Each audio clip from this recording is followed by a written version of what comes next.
bonjour à toutes, bonjour à tous. Merci d'avoir été fidèles toute cette série de cours. Alors aujourd'hui, pas de poésie, j'ai un peu exagéré la semaine dernière. Alors je préfère vous prévenir, les citations vont être moins exaltantes cette semaine, bon, vous verrez. Et je vous préviens aussi, il est possible que je dépasse un petit peu, c'est le risque des dernières séances, on essaye de tout caser, de tout boucler. Voilà, donc vous aurez la séance et peut-être les bonus, on verra, mais pas au-delà de 21h. Hein, non, je plaisante, il y en a qui s'inquiètent. Donc du coup, ne perdons pas de temps. La semaine dernière, nous nous sommes quittés à l'orée des années 1980, vous vous en souvenez. Je vous avais dit que le paysage intellectuel et politique français avait alors bien changé. Et de fait, lorsque Claude Lévi-Strauss republie Race et culture en 1983, eh bien Sartre est mort depuis 3 ans, Merleau-Ponty depuis plus de 20 ans. L'heure n'est plus au vif débat sur la décolonisation ou sur la révolution mondiale, mais aux inquiétudes hexagonales. La gauche est au pouvoir, mais le gouvernement Mauroy vient de prendre le tournant de la rigueur. Pendant ce temps, le Front National commence à pointer son nez. Il a connu ses premiers succès l'année précédente aux élections locales. La marche des beurs fait entrer dans l'actualité la question des minorités issues de l'immigration, tandis que d'anciens révolutionnaires marxistes se reconvertissent en républicains de choc. Dans l'histoire intellectuelle et politique récente, en effet, l'idée qu'il existe une tradition républicaine spécifiquement française, fondée sur le refus des différences, sur l'affirmation de la cohésion nationale et sur une laïcité inflexible, trouve ses racines, cette idée, elle trouve ses racines dans ce que l'on peut appeler le moment néo-républicain de la gauche française dans les années 1980. Face à la crise du marxisme, à l'éloignement de l'horizon révolutionnaire, une partie de la gauche s'est tournée vers la revalorisation de l'héritage républicain.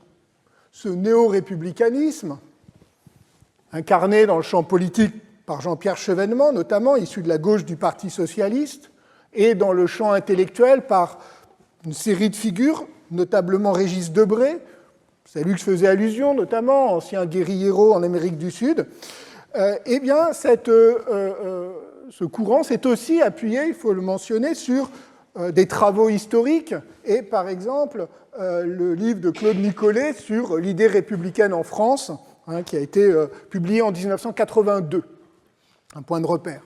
Ce néo-républicanisme, il articulait plusieurs éléments, la critique de l'individualisme libéral, identifié aux excès du capitalisme marchand, la valorisation de la souveraineté nationale, aussi bien à l'égard de la construction européenne que de l'alliance atlantique avec les États-Unis, un certain goût de l'ordre et des valeurs morales, notamment à l'école, enfin, une méfiance envers les effets économiques et culturels de la mondialisation.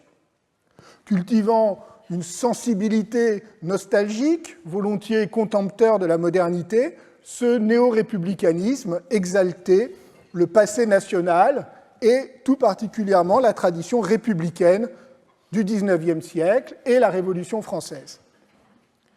Il est resté très largement, il faut le signaler, à l'écart des débats historiques et philosophiques qui, au même moment, ont contribué à la redécouverte de l'histoire du républicanisme dans une perspective, cette fois transnationale, et je pense notamment aux travaux de Quentin Skinner sur l'humanisme civique italien, et à ceux de John Pocock, dont le Moment machiavélien, publié en 1975, commençait à initier un flux de travaux sur le républicanisme classique et ses prolongements en Angleterre au XVIIe siècle, puis dans l'espace atlantique au XVIIIe siècle. Or, le néo-républicanisme français, à l'inverse, se voulait résolument franco-centré, insistant sur l'idée d'une tradition nationale spécifique qui non seulement ne pouvait nullement être comparée au républicanisme atlantique et surtout américain, mais qui s'y opposait radicalement. Tout à son admiration pour les grandes heures de la Révolution française et pour les hussards noirs de la Troisième République, ce néo-républicanisme, à vrai dire, c'est une surprise d'ailleurs en relisant aujourd'hui tous ces textes, ce néo-républicanisme ne faisait guère référence aux Lumières. Cela mérite d'être noté. L'expression universalisme, dans tous ces textes des années 80, et vous allez voir encore des années 90 en grande partie, l'expression universaliste ne renvoie pas au rejet chez ces auteurs, au rejet des identités particulières, comme c'est le cas aujourd'hui, mais à la volonté d'exporter les idéaux révolutionnaires et républicains, par les armes s'il le faut, une sorte de patriotisme héroïque et martial. Par exemple, dans « Que vive la République », publié en 1989, à l'heure du bicentenaire, Régis Debray vante les guerres révolutionnaires, le frisson sacré de la patrie en danger et du gouvernement révolutionnaire. Les guerres, extérieures et intérieures, sont les conséquences inéluctables, à ses yeux, et plutôt vivifiantes, de la Déclaration des droits de l'homme et du citoyen. Elles sont de véritables croisades, il utilise le terme, et il ne boude pas son plaisir, il assume les conséquences du combat pour l'universalité de la Révolution. Je le cite, ces conséquences sont propagande, prosélytisme, expansion. Et il ajoute « Vouloir l'universalisme sans le militantisme, c'est vouloir la fleur sans le fruit. » Universalisme, ici, désigne avant tout la vocation prosélyte, et même agressivement prosélyte, du républicanisme français. Parce que la Révolution se réclame de principes universels, elle doit servir de modèle à l'univers, elle a vocation à s'exporter. En revanche, le terme universalisme ne désigne jamais, à cette époque, l'idée d'une conception abstraite ou individuelle du citoyen, et c'est assez logique parce que, en réalité, l'individu libéral est alors perçu comme la principale menace qui pèse sur la République. Par exemple, dans une longue tribune publiée 10 ans plus tard dans Le Monde, en 1998, sous le titre « Républicains, n'ayons plus peur », qui est une sorte de manifeste à ce moment-là du républicanisme, co-signé par 7 personnalités, dont Régis Debray, eh bien, la seule occurrence du lexique de l'universel, c'est pour dénoncer, je cite, « l'alliance des droits universels abstraits et de la marchandise ». Donc les droits universels abstraits, à ce moment-là, c'est censé être l'ennemi du républicanisme. Pourquoi ? Eh bien parce que cette alliance des droits universels abstraits et de la marchandise signe, aux yeux des auteurs, une régression libérale dont le citoyen républicain ne pouvait être que la victime. Les Lumières, en revanche, n'étaient pas mentionnées dans ce texte, et d'ailleurs, quelques années plus tard, Régis Debray se fendra d'un pamphlet « Aveuglante lumière », dans lequel il dénonce le douteux cosmopolitisme des Lumières incarné par Voltaire, leurs relents libéraux et leur élitisme.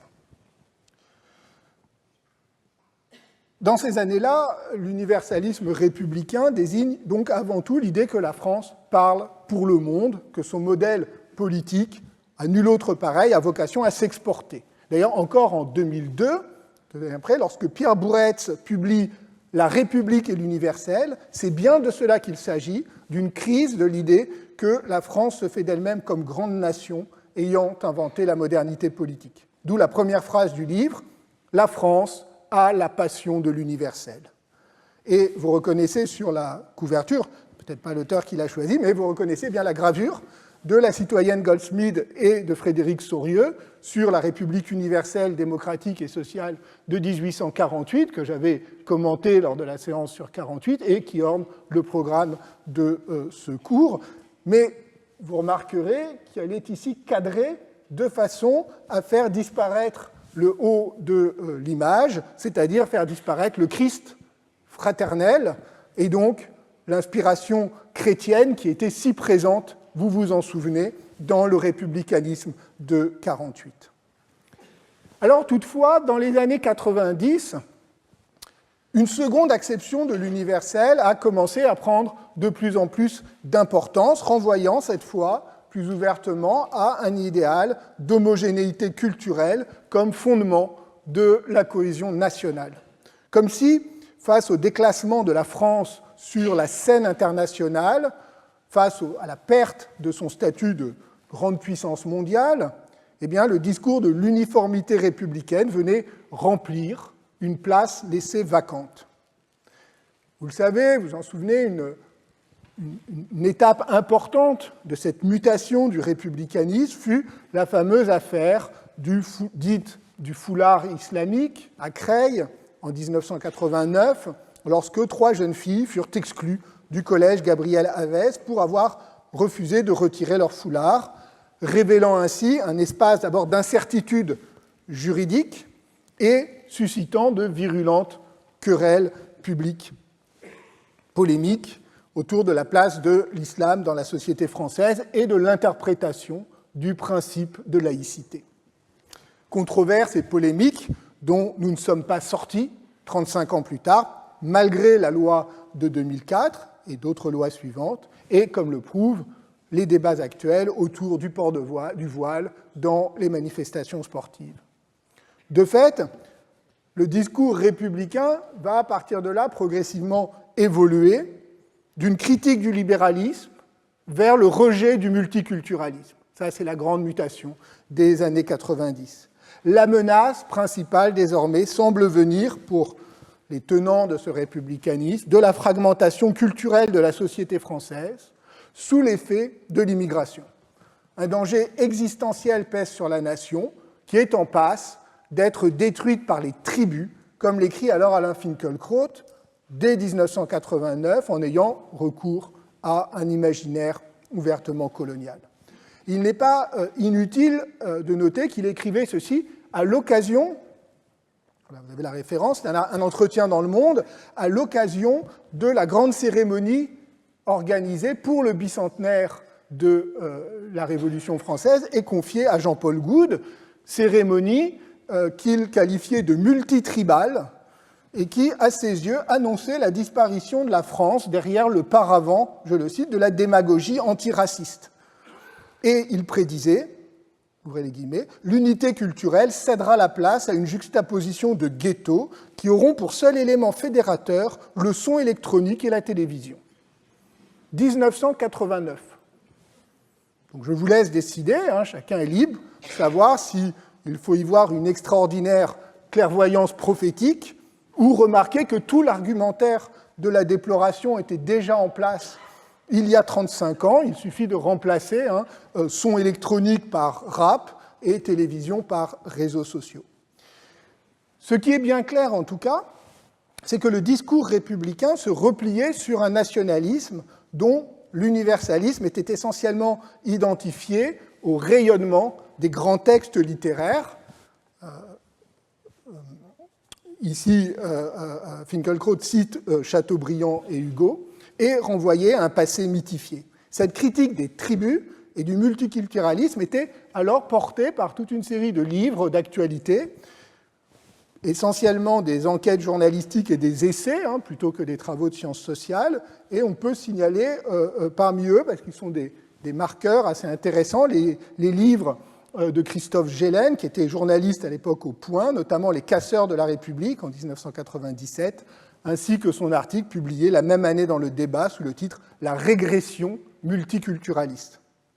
Cette évolution du républicanisme vers la dénonciation du multiculturalisme a été bien analysée à la fin de la décennie par l'historien Jeremy Jennings, spécialiste d'histoire coloniale, dans un article consacré au lien entre républicanisme et multiculturalisme. Sur un plan plus théorique et plus positif, la tentative la plus cohérente d'ancrer le républicanisme dans une réflexion philosophique sur la nation est venue de Dominique Schnapper, sociologue, dans un livre de 1994, la communauté des citoyens, qui se présente comme une théorie de la nation moderne opposée à la nation ethnique. La nation moderne ou démocratique, dont la France, dit-elle, donne la formule depuis 1789, repose sur un dépassement politique de toutes les identités particulières. L'accès à la citoyenneté est le mouvement par lequel les différences ethniques, sexuelles, mais aussi culturelles, sont transcendées par la constitution d'une communauté de destin. Comme l'écrit Schnapper, c'est l'effort d'arrachement aux identités et aux appartenances vécues comme naturelles, par l'abstraction de la citoyenneté qui caractérise en propre le projet national. Et vous voyez tout d'un coup apparaître, mais cette fois de manière positive, cette idée d'abstraction. Ce ne sont plus les droits universels abstraits qui sont dénoncés, mais au contraire, l'universel est identifié à l'abstraction, là où les différences non seulement biologiques, mais même culturelles, font obstacle au projet politique de la nation. C'est cette abstraction qui rend la nation civique doublement universelle. Elle réunit tous les citoyens et elle peut servir de modèle à toute nation. Néanmoins, Dominique Schnapper a bien conscience que la nation ne peut pas reposer uniquement sur un universel abstrait, sur une citoyenneté désincarnée et théorique, car elle doit se doter d'un État, d'institutions, de frontières, de références historiques et culturelles. Le mouvement politique de dépassement des particularismes trouve donc son pendant dans un autre mouvement en sens inverse, sociologique en quelque sorte, qui institue une singularité nationale et permet l'intégration des citoyens dans la vie commune. Le particulier réapparaît ainsi à l'échelle, cette fois, de la nation, et il entre, du coup, en contradiction avec l'idéal universaliste. Et par ailleurs, il reste assez peu clair de savoir si cette nation civique est définie comme la forme moderne et démocratique de la nation en général, sur la base d'une théorie sociologique de la modernité, ou comme la forme française de la nation par opposition à d'autres modèles nationaux, sur la base, cette fois, plutôt d'une analyse historique. Dans les années suivantes, alors que le débat, donc la fin des années 90, alors que le débat sur l'universel, justement, commence à gagner en visibilité autour de cette association universelle abstraction, eh bien, Dominique Schnapper est revenu, ça vaut le coup de le noter, est revenu à plusieurs reprises sur le sujet dans un ensemble de textes assez nuancés, et notamment un texte de 2000, que je vous ai... pardon, je suis allé trop vite tout à l'heure. Je n'ai pas mis le... Bon, pardon. Elle a sauté voilà, la slide de Dominique Schnapper, je suis désolé, n'est pas apparue, bon, c'est pas grave. Vous avez les références du livre. Donc, dans un article de 2000, elle défend à nouveau l'universel républicain, conception idéale du citoyen comme individu délesté de toute autre appartenance, mais elle reconnaît que cet universel républicain a des effets pervers et que ces effets pervers doivent être corrigés, notamment grâce à l'État-providence qui limite les inégalités et mène, écrit-elle, une forme de politique de discrimination positive. Et on remarque d'ailleurs qu'elle parle d'universel républicain et pas encore d'universalisme. Le syntagme universalisme républicain est en voie d'apparition, mais il n'est pas encore stabilisé à la toute fin des années 90-2000. En fait, au même moment, c'est-à-dire la fin des années 90, le tout début des années 2000, c'est un autre débat qui fait émerger le thème et ce syntagme de l'universalisme républicain au cœur du débat politique. Je vais passer assez rapidement parce que ceux qui étaient là s'en souviennent, j'avais parlé assez longuement de la question dans la séance de l'an dernier, du 11 mars 2024, c'est le débat sur la parité, qui conduit au vote de la loi de 2000 imposant aux partis politiques de présenter un nombre équivalent d'hommes et de femmes aux élections en vue de remédier à l'impressionnante sous-représentation des femmes dans la vie politique. Les critiques de la loi lui ont opposé l'idée d'un universalisme républicain qui serait totalement indifférent au genre des citoyens, de même qu'à leur religion ou à leur origine. Les débats, on l'a un peu oublié aujourd'hui, ont été très vifs. Donc, le cours, si vous le souhaitez, est en ligne. Les débats ont été très vifs, et là, il y avait toutes les références bibliographiques, et ils ont d'ailleurs suscité des scissions au sein du mouvement féministe. Plusieurs intellectuels, eux, comme Elisabeth Badinter ou Mona Ozouf, par exemple, se sont réclamés d'un féminisme universaliste, c'est le moment où le terme commence à apparaître, opposé à toute politique des quotas et à toute revendication communautaire. Et elles ont fait donc de l'universalisme républicain un dogme de la conception française de la représentation politique. Pardon. En revanche, ce dogme ou ce principe de l'universalisme républicain était attaqué par des figures comme Sylviane Agacinski ou Gisèle Halimi, qui y voyaient un instrument d'exclusion des femmes et invitaient à penser un universel supérieur faisant une place à la division sexuelle de l'humanité. Gisèle Halimi écrivait en 1997 dans une tribune au Monde « L'universalisme indifférencié a bâillonné de son abstraction la réalité d'un universalisme sexué. C'est pourtant par la reconnaissance de l'identité sexuelle et de sa différence que l'égalité entre hommes et femmes trouve son fondement. » Et si j'ai cité parmi les opposantes et les opposants à la loi Elisabeth Badinter et Mona Ozouf, outre leur visibilité dans le débat public, c'est qu'elles sont toutes les deux des spécialistes du XVIIIe siècle, plutôt des Lumières pour l'une, de la Révolution pour l'autre, et qu'elles ont ainsi beaucoup contribué à associer l'héritage des Lumières à cette idée d'un universalisme nécessairement abstrait. Par la suite, dans les années 2000, suite à ce double débat autour d'un côté du multiculturalisme et de l'autre de la question de la parité, le syntagme universalisme républicain a commencé à s'imposer. J'ai fait une recherche sur les bases de données de la presse française qui montre qu'il était extrêmement rare jusqu'à la fin des années 90, vous cherchez, personne ne parle d'universalisme républicain, et qu'il devient progressivement de plus en plus fréquemment utilisé pour se opposer à ce qu'on appelle désormais non plus le multiculturalisme, mais le communautarisme. C'est la nouvelle figure de la menace anti-républicaine à partir des années 2000. Mais c'est toujours la même idée, l'unité nationale serait mise en danger par des forces centrifuges, par l'affirmation de tribus irréductibles au droit commun. Les années 2000 sont aussi marquées par un nouveau contexte international, celui du terrorisme islamiste, avec, bien sûr, l'attentat du 11 septembre 2001 à New York, puis ceux de la gare de Madrid en 2004, celui du métro de Londres en 2005, pour ne citer que ceux qui ont le plus frappé l'opinion publique française dans ces années-là.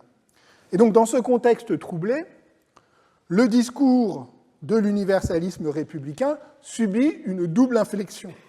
Tout en continuant à réunir certains intellectuels et hommes politiques venus du Parti socialiste, il glisse progressivement vers la droite. À la laïcité et à la liberté d'expression, il associe plus fortement l'autorité de l'État et la grandeur nationale dans un registre néo-gaullien qu'affectionne par exemple Nicolas Sarkozy, mais aussi un mot d'ordre assimilationniste qui conduit à mettre l'identité nationale au cœur de l'agenda politique. Je vous rappelle qu'en 2007, à l'arrivée de Nicolas Sarkozy à l'Élysée, est créé un ministère de l'immigration, de l'intégration et de l'identité nationale, suivi en 2009 d'un grand débat sur l'identité nationale qui suscite beaucoup de tensions, de controverses, et fait ressortir l'injonction à l'assimilation dont nous avons vu, rappelez-vous, qu'elle était fortement liée à l'histoire coloniale de la République au XIXe siècle. En sens inverse, de l'autre côté, si vous voulez, la critique de l'universalisme républicain est menée ces mêmes années par les porte-paroles de minorités issues de l'immigration, souvent venues d'anciennes colonies, du Maghreb ou d'Afrique subsaharienne, et qui ne demandent pas simplement l'intégration tacite à la nation, mais aussi une reconnaissance des effets traumatiques de la colonisation depuis la traite atlantique jusqu'à la guerre d'Algérie, et une prise de conscience par la société française des continuités entre le racisme colonial et les discriminations subies au quotidien par les descendants décolonisés. C'est en 2005 l'appel des indigènes de la République qui demande à la France de faire son examen de conscience sous la forme d'un retour critique sur son passé colonial, mais aussi sur certaines de ses valeurs totémiques. les signataires affirmaient, je cite, « Il est temps que la France interroge ses Lumières ». Et ils opposaient, les signataires, c'est intéressant de relire aujourd'hui ce texte de 2005, ils opposaient l'universalisme égalitaire issu de la Révolution française, qui était jugé positif et dont ils se réclamaient, et de l'autre côté, le chauvinisme de l'universel, à relent colonialiste, accusé d'avoir toujours cherché à civiliser sauvages et sauvageons. Donc vous voyez, cette opposition en fait entre deux figures de l'universel, toutes deux, hein, c'est ce qu'on a montré pendant toute cette série de cours, hein, tous deux d'une certaine manière enracinés dans l'histoire complexe des langages de l'universel venu du XVIIIe siècle. Celui de l'égalité des droits et celui de la civilisation. Aux demandes d'égalité s'ajoutaient des demandes de reconnaissance symbolique, notamment sur le plan historique, qui allaient marquer le champ des affrontements symboliques en faisant de l'histoire coloniale et de son enseignement un véritable champ de bataille. C'est cette même année de 2005, peut-être que vous vous en souvenez, qu'eut lieu le débat, ou plus exactement la controverse, autour du rôle positif qu'une loi voulait reconnaître à la colonisation française en Afrique du Nord. Et là aussi, vous reconnaissez, évidemment, je n'ai pas besoin d'insister, les origines de nombreux débats qui, aujourd'hui, continuent à agiter la sphère publique. Ce qu'il faut bien comprendre, très important, c'est que le débat, tout ce débat, n'opposait pas, comme certains voudraient le faire croire, des républicains aux adversaires de la République, mais plusieurs conceptions de la République. C'est ce qu'a bien montré Cécile Laborde dans un livre publié d'abord en anglais, puis en 2008, puis dans une version plus courte en français en 2010, sous le titre « Républicain, encore un effort pour être républicain », clin d'œil évidemment à Assad, et qui revenait sur la question du voile et des débats suscités par la question du voile. Laborde distingue les républicains classiques qui font primer une conception stricte de la laïcité et de l'émancipation par arrachement à la religion, mais au détriment de la liberté de conscience religieuse, et les républicains tolérants qui mettent en avant la neutralité de l'État, la liberté subjective des individus et l'importance des politiques de reconnaissance. Les premiers prennent le risque d'être aveugles aux effets de domination qui s'exercent sur les minorités, ce sont les républicains classiques. Les seconds, les républicains tolérants, manquent, dit-elle, d'un cadre normatif pour penser la communauté politique au-delà des identités particulières. Ce qui conduit Laborde à proposer une troisième voie, inspirée par les travaux du philosophe Philippe Petit, celle d'un républicanisme critique, attentif, à lutter contre toutes les formes de discrimination, sans pour autant enfermer les individus dans des sous-groupes identitaires. Pour la citer, ce républicanisme critique recommande non la reconnaissance de l'autre, en italique, mais la pluralisation du « nous » qui fonde le sentiment d'appartenance collective. Fin de la citation. Donc, non pas une simple politique des différences, mais une politique pluraliste, ce qui est évidemment différent. Comme nous l'avons vu tout au long des séances précédentes, une telle position est tout autant légitime à se réclamer des langages de l'universel hérité des Lumières que le républicanisme arc-bouté sur une conception rigide de la laïcité. Ce n'est toutefois pas, vous le savez, la direction qu'a prise le débat intellectuel et politique, puisqu'il n'a au contraire cessé de se polariser entre le durcissement du républicanisme classique d'une part et la radicalisation de certaines revendications identitaires de l'autre. L'universalisme est alors émergé comme un des enjeux polémiques, un de ces mots-clés sur lesquels tout le monde s'empoigne et se déchire, comme je l'avais rappelé lors du premier cours. De fait, universalisme républicain est devenu le mot d'ordre, presque le slogan des républicains classiques, tandis qu'il ne s'opposait plus à la menace libérale, comme dans les années 80, on l'a vu, mais au communautarisme, désormais.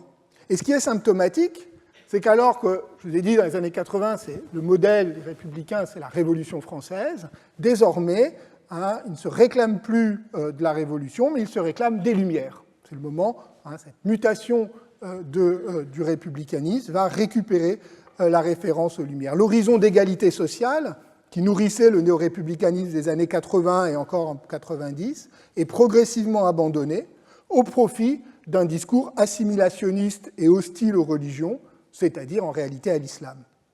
Cette évolution, elle est complexe, elle est multiple, mais elle est notamment portée et relayée par des intellectuels et journalistes au début des années 2000, et notamment, enfin, je ne le prends pas tout à fait au hasard, c'est justement en faisant des recherches systématiques à partir de nombreux mots-clés sur tous les moteurs de recherche de la presse française des années 90-2000, que j'ai vu émerger le rôle important d'Alain-Gérard Slama, qui était à la fois professeur à Sciences Po, essayiste, éditorialiste au Figaro, qui jouait comme ça un rôle assez important et qui ne cessait de brandir dans ses éditoriaux l'universalisme et les Lumières comme des remparts contre ces deux mots qui étaient à ses yeux le mal identitaire et la fracture communautaire. Contre cette menace, comparable à ce que furent dans leur temps, écrivait-il, le fascisme et le stalinisme, les républicains ne devaient s'autoriser aucun compromis, aucune faiblesse, et réitérer inlassablement leur confiance dans l'individu libéral issu des Lumières, vous voyez le retournement, et leur refus de toute forme d'autocritique à l'égard de l'histoire nationale.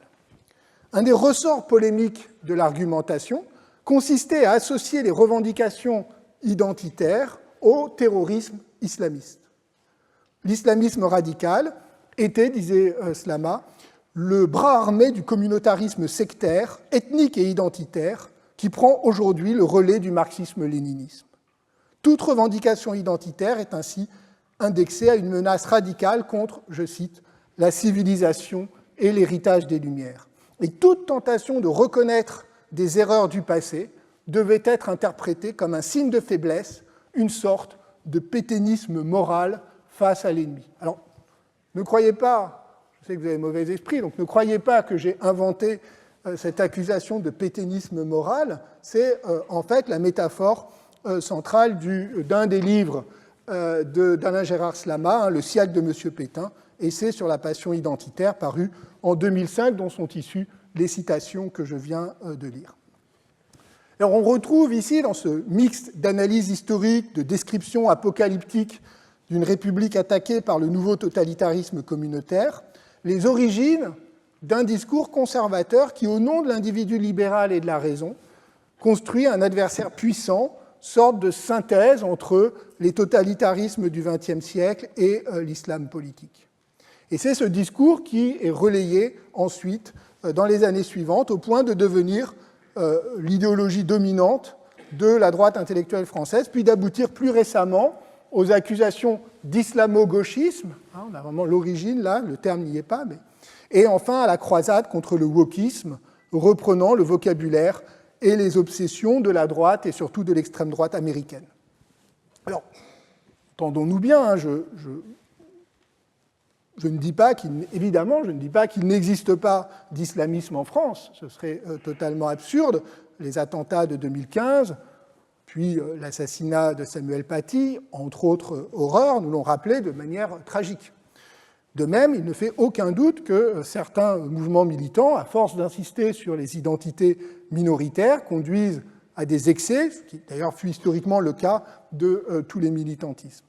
Mais des expressions comme islamo-gauchisme ou wokisme ne visent justement pas à analyser ces menaces ou ces dérives en tant que telles, mais à créer des amalgames par lesquels de véritables terroristes, c'est-à-dire ceux qui mettent des bombes et assassinent, sont assimilés aux militants LGBT, aux femmes protestant contre les violences sexuelles et aux personnes luttant contre les violences policières. Au nom de l'universalisme, ce sont justement des combats pour l'universel qui sont dénoncés et disqualifiés.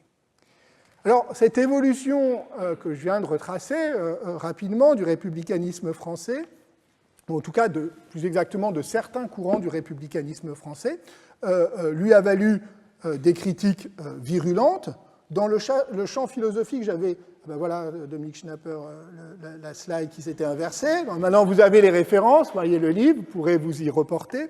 Donc, dans le champ philosophique, j'avais évoqué le livre récent de Jean-Fabien Spitz, La République, quelle valeur, qui parle carrément d'un nouvel intégrisme politique et qui, dans la continuité des travaux de Jean Bobéro, dénonce une falsification de la laïcité chez certains républicains partisans d'une laïcité de combat, alors que, a montré Bobéro à partir d'études historiques extrêmement sérieuses, la loi de 1905 était bien plus libérale.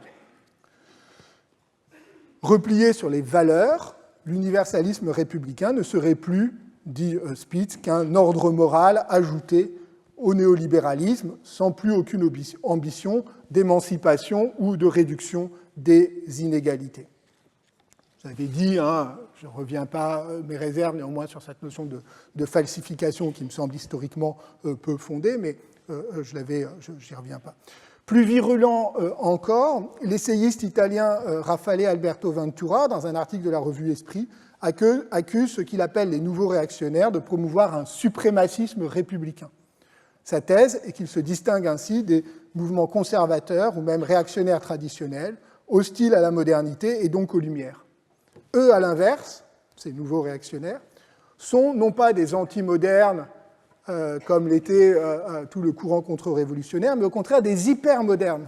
Ils ont radicalisé certains aspects de la modernité, l'individualisme, la liberté d'expression, la grandeur nationale, tout en rejetant d'autres, la globalisation, le métissage, la diversité culturelle, l'émancipation des femmes. Par conséquent, ce qui est intéressant, c'est que toute la référence aux Lumières, alors on est dans des cas, effectivement, ce que vise ici Ventura, c'est des cas quand même assez extrêmes dans la radicalité de la référence au néo-républicanisme, mais ce qui est intéressant, c'est que si on le suit, c'est toute la référence aux Lumières qui est défigurée, puisque celle-ci avait justement pour vertu de faire tenir une ambition d'émancipation démocratique par le savoir, un projet de défense des libertés et un horizon cosmopolite.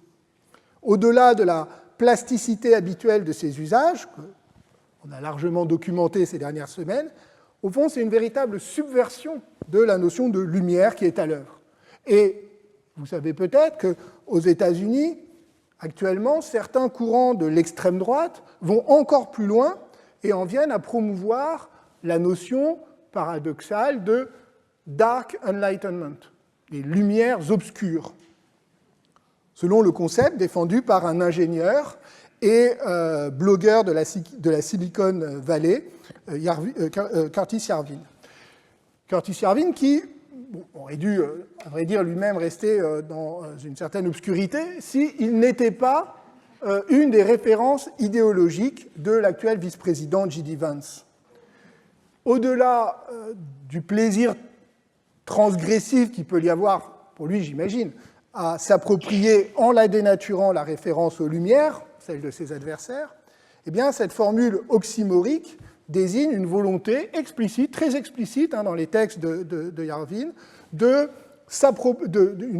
volonté explicite de détruire la démocratie au nom d'une liberté d'expression qui est à la fois illimitée et totalement coupée des droits politiques. Ça, c'est sa grande idée. C'est-à-dire qu'on a un idéal, c'est l'idéal qui est promu par les Dark Enlightenment, c'est celui d'une société qui associerait l'horizontalité des réseaux, où chacun peut dire ce qu'il veut, puisque ça ne prête pas à conséquence, et que ça même entraîne un bruit général qui fait que toute notion de vérité est à peu près bannie. Donc chacun peut dire ce qu'il veut, et à côté de ça, la verticalité d'un régime politique construit sur le modèle d'une entreprise de la tech. Non, c'est très clairement ce que dit Yarvin et ceux qui sont autour de lui. C'est donc, à certains égards, un nouvel universalisme au sens où radicalement antidémocratique et anti-égalitaire, universalisme au sens où il prétend incarner un nouveau discours valable pour tous et partout, mais non universaliste et donc non démocratique dans la mesure où il renonce à l'idée d'égalité des individus, peut-être même à l'idée d'une nature humaine commune. Alors, en France, vous allez me dire, nous n'en sommes pas là, heureusement, pas forcément toujours si loin lorsque la référence à l'universalisme aux Lumières est brandie comme un argument d'autorité pour dénoncer tout un pan des recherches en sciences humaines et sociales, ou encore l'indépendance et l'autonomie des institutions de savoir. À vrai dire, la référence aux Lumières est parfois tellement instrumentalisée dans tous les sens qu'elle finit par perdre son sens et n'être plus qu'un slogan. Alors, arrivé à ce point, vous voyez bien que nous retrouvons des éléments qui vous sont familiers parce qu'ils font partie de notre actualité ou dont j'avais déjà parlé. J'aurais pu, bien sûr, être plus long sur les évolutions des 20 dernières années, ce que j'avais prévu, en fait, de faire toute la séance, mais il me semble qu'au fond, je n'ai pas trop besoin de m'appesantir, car tout ce que j'ai dit lors des séances précédentes vous permet, d'une part, de faire votre propre opinion sur les débats actuels et surtout de jeter un regard critique ou du moins prudent sur les usages rhétoriques et idéologiques de l'universalisme au singulier, comme s'il s'agissait d'un concept unique et bien défini. Et je vous avoue aussi que je n'avais pas très envie de terminer ces 2 années de cours sur la description de polémiques qui traduisent, à mes yeux, un regrettable rétrécissement du débat intellectuel. Et donc, je propose plutôt, pour terminer, de prendre un peu de recul. Et pour cela, je rappelle d'abord, encore une fois, mais je vous promets que c'est la dernière, ce que j'ai essayé de faire pendant ces 2 années. Il s'agissait de comprendre les enjeux embrouillés des discours sur l'universel et la place qui occupent les références aux Lumières. Mon premier geste, vous vous en souvenez, a consisté l'année dernière à pluraliser les discours sur l'universel que l'on trouve dans les textes du XVIIIe siècle, ce qui m'a amené à distinguer, derrière la fable d'un unique universalisme des Lumières, avec des guillemets, la réalité de 3 langages distincts de l'universel. Donc je ne parle pas d'universalisme, mais de langage de l'universel. Premièrement, l'universalisme cosmopolite, fondé sur la raison universelle, le droit et la liberté de conscience. Deuxièmement, l'universalisme historique, qui promeut la civilisation et le progrès, en donnant l'Europe en modèle. Troisièmement, l'universalisme critique, qui s'enracine dans une protestation contre les dominations injustes et retourne le droit naturel contre l'Europe. Tous les 3 naissent en s'opposant à l'universalisme chrétien, mais aussi en reprenant certains éléments, ne serait-ce que l'idée d'une dignité particulière de la personne humaine. Bon, je ne développe pas, j'ai passé beaucoup de séances à exposer ces 3 langages. J'ai ensuite essayé de montrer comment ces 3 langages se sont développés comme 3 registres argumentatifs et rhétoriques qui se sont reconfigurés dans des contextes différents, à l'ère des révolutions, à l'époque de la colonisation, puis à nouveau sous l'effet du grand mouvement des décolonisations et de l'émergence d'un monde global et multipolaire. Bien sûr, je le regrette, je n'ai fait que couvrir des pistes et proposer des éclairages, quelques éclairages sur des œuvres et des débats qui méritent évidemment des analyses plus poussées, plus contextualisées par des gens aussi plus spécialistes.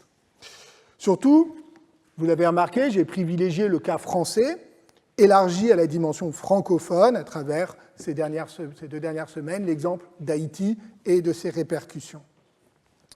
Alors il y avait à cela des raisons pratiques, évidemment, des raisons de compétences essentiellement, mais il y avait aussi une volonté de produire une généalogie de ce dont je viens de parler pendant 40 minutes, c'est-à-dire ce qu'on appelle aujourd'hui l'universalisme républicain, et de montrer que celui-ci, qu'on s'en réclame ou qu'on le critique, est le fruit d'une histoire et qu'il ne peut prétendre à un droit de propriété exclusive sur l'héritage des Lumières. C'est au fond ma conclusion.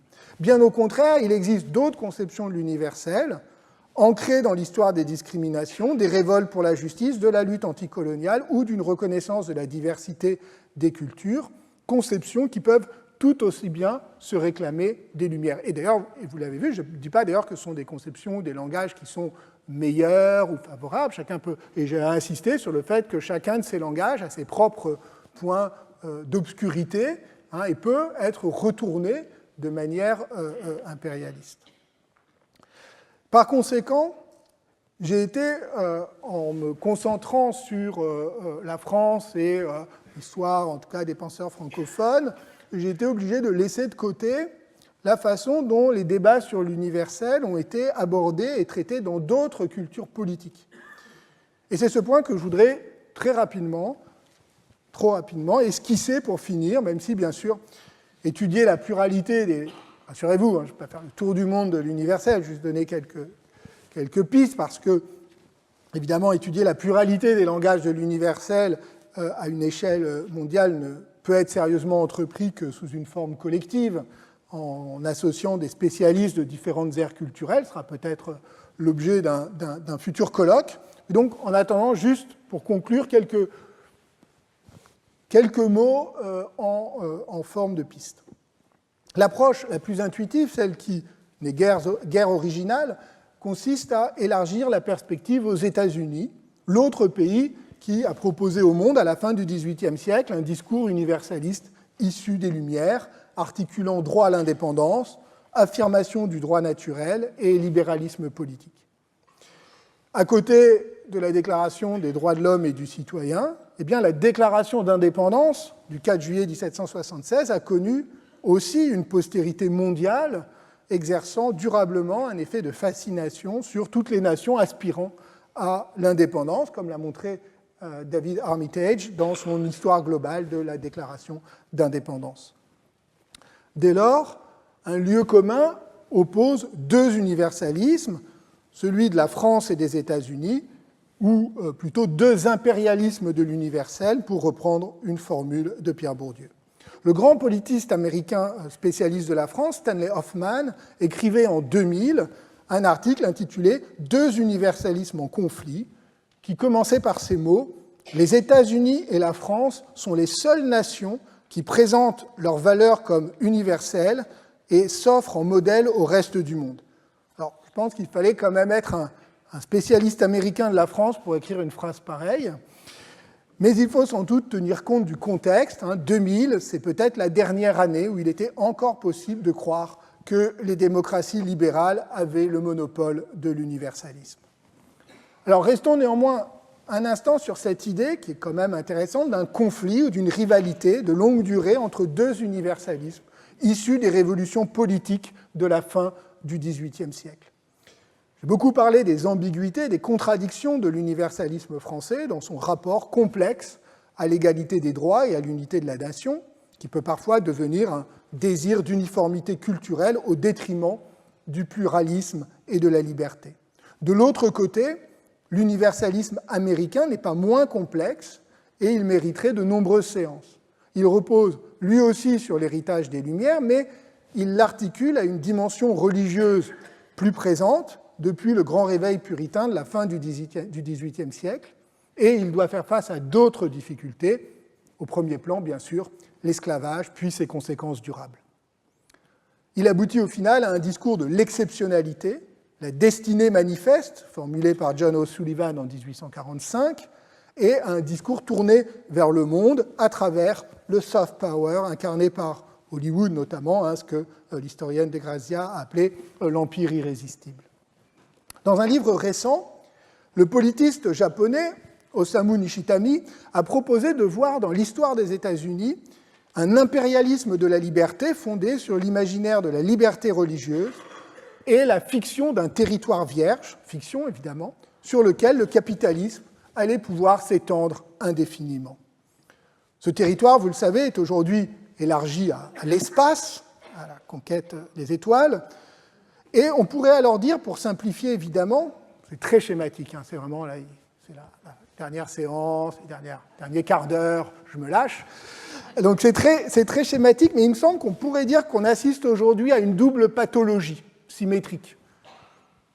D'un côté français, l'abus du langage égalitaire de l'assimilation, et du côté américain, l'abus du langage de la liberté.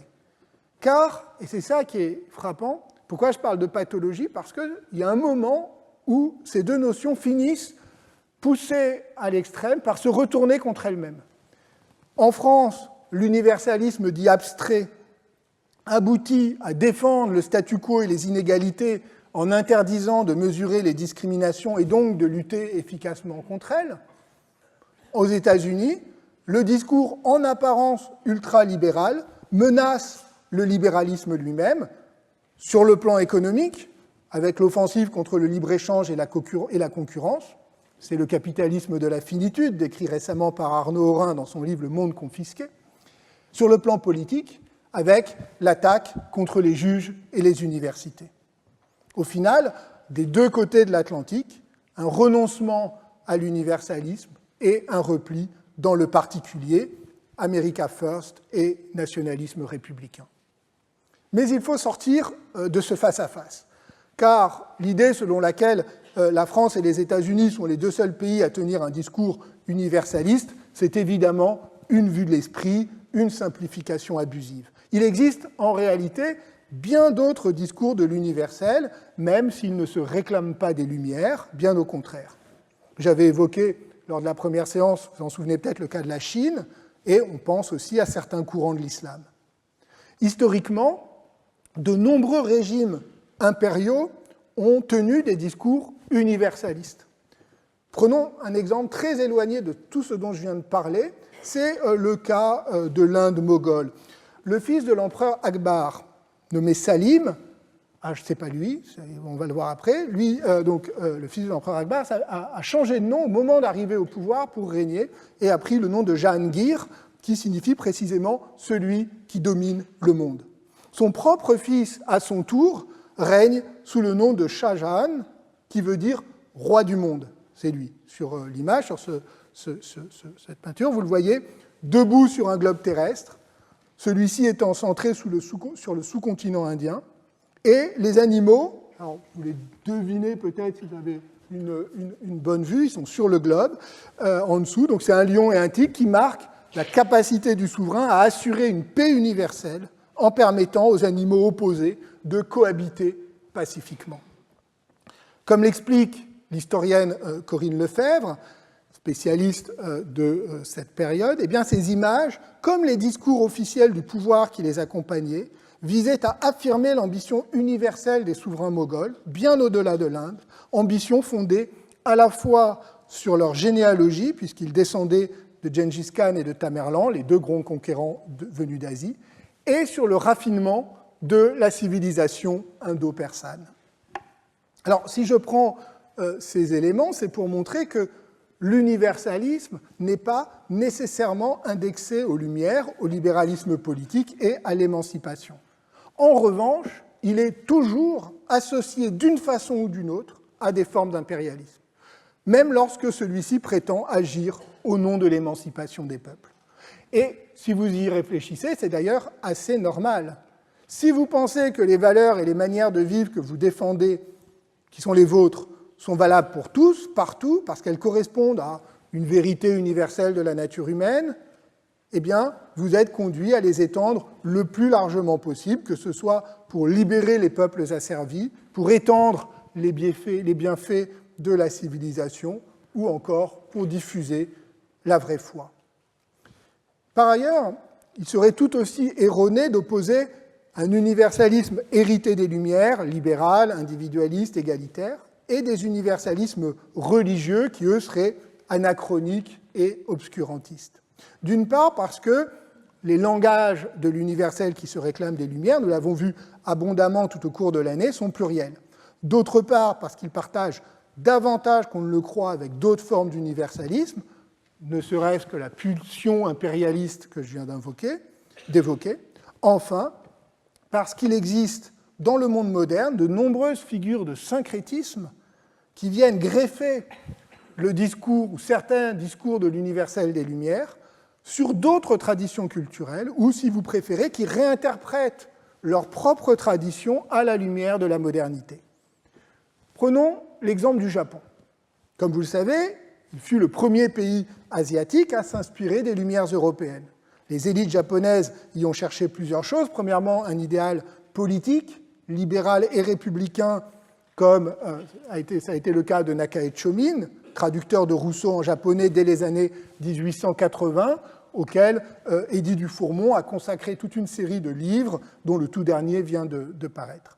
Deuxièmement, une conception positive du savoir et de la connaissance. Et enfin, j'avais envie de dire et surtout, troisièmement, un accès à la modernité scientifique et technique. À la fin du XIXe siècle, et encore au cours du XX, et surtout au cours du XXe siècle, enfin, dans la première moitié du XXe siècle, le Japon n'a pas toujours, évidemment, été fidèle à l'inspiration libérale. Vous savez, les années 1930 et 1940 étant marquées par le nationalisme autoritaire et le militarisme impérialiste. En revanche, il a toujours cherché l'émulation avec les Occidentaux sur le plan de la modernité industrielle, a fortiori après la Seconde Guerre mondiale.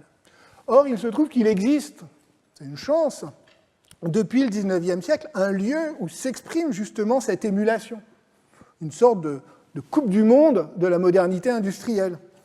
Eh bien, ce sont les expositions universelles, et c'est le lieu qu'a choisi l'anthropologue Sophie Houdard pour étudier la façon dont se fabrique l'universalisme japonais. Dans un livre qui s'appelle « L'universel à vue d'œil », consacré à l'exposition universelle de Aichi, qui s'est tenue en 2005, elle montre comment les Japonais ont cherché à universaliser les valeurs qui leur sont propres en négociant leur inscription dans un cadre aussi formalisé que celui des expositions universelles. En effet, 35 ans plus tôt, 35 ans plus tôt, l'exposition universelle d'Osaka, en 1970, qui était la première exposition universelle à se tenir au Japon, avait marqué le triomphe de l'industrie japonaise.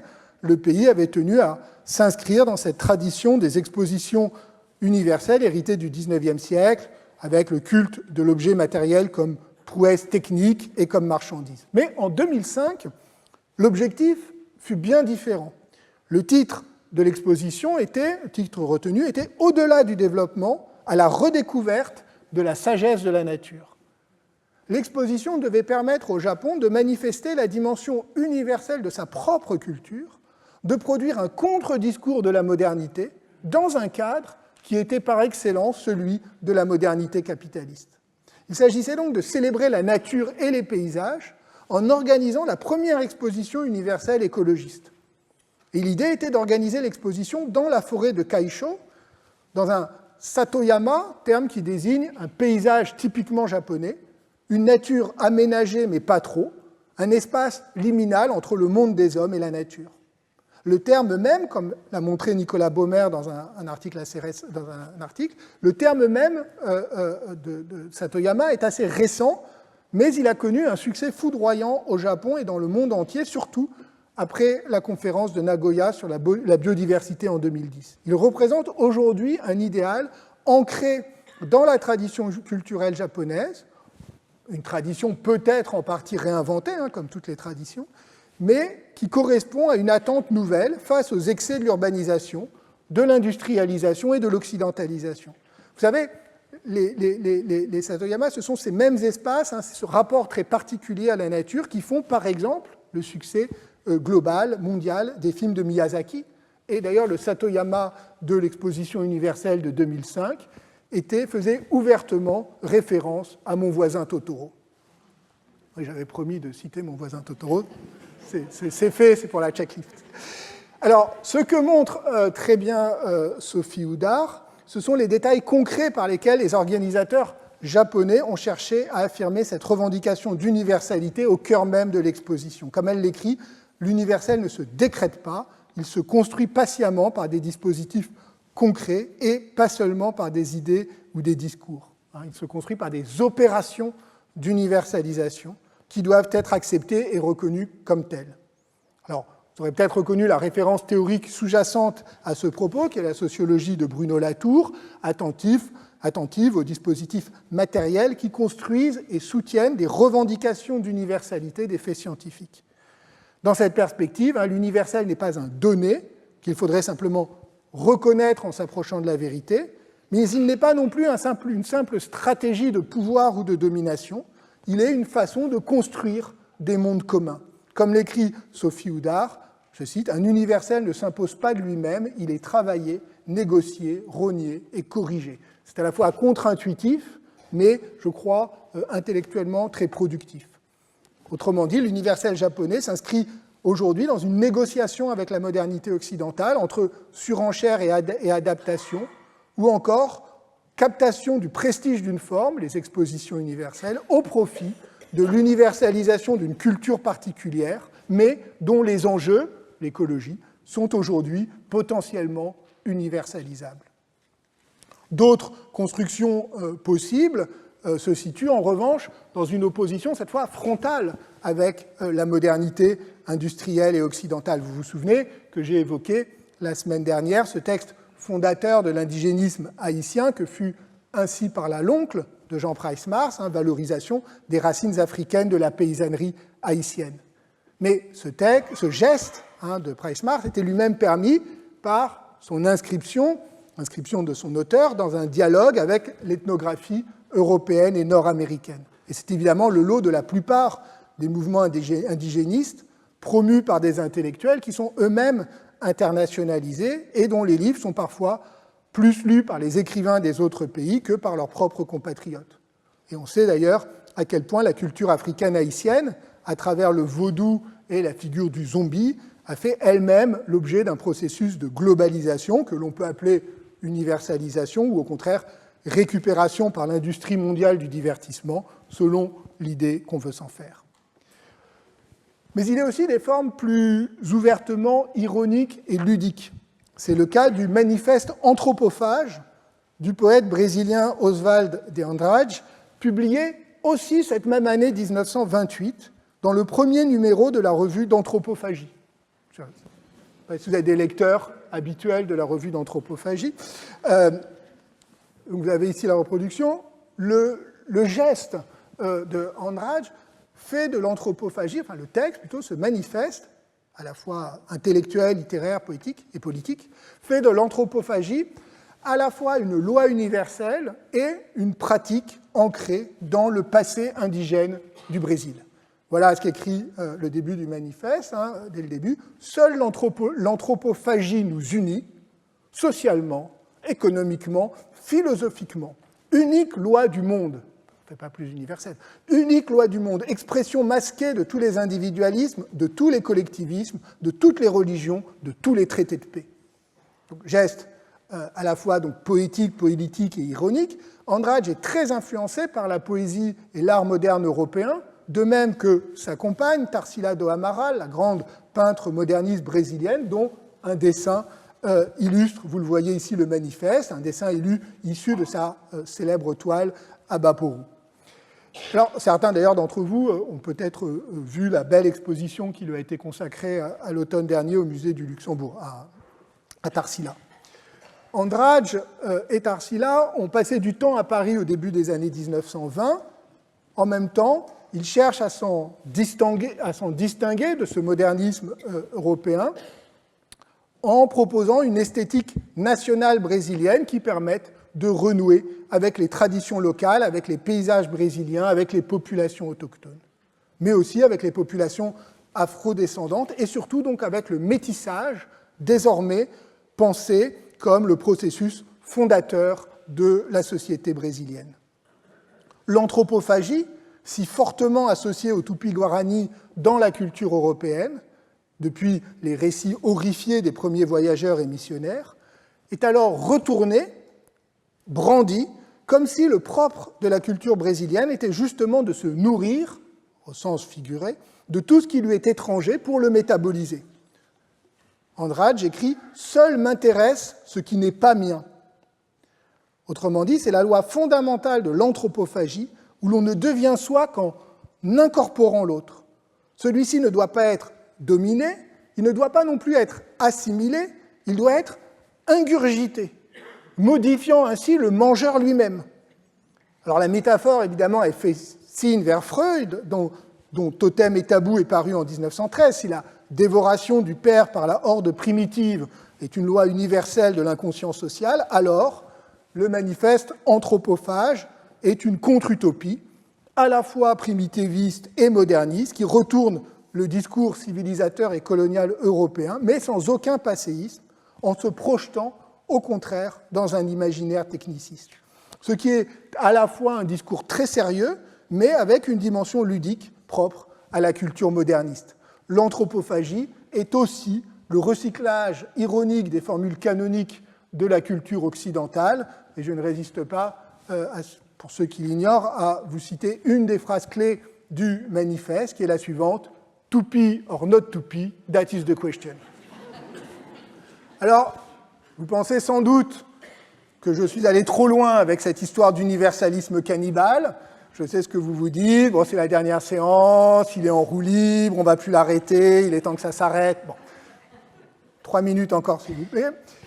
D'ailleurs, le cannibalisme, est-ce que ce n'est pas l'extrême limite au-delà de laquelle l'universalisme s'abolit, la frontière que la tolérance culturelle ne peut pas franchir, au point sous peine de se désavouer elle-même.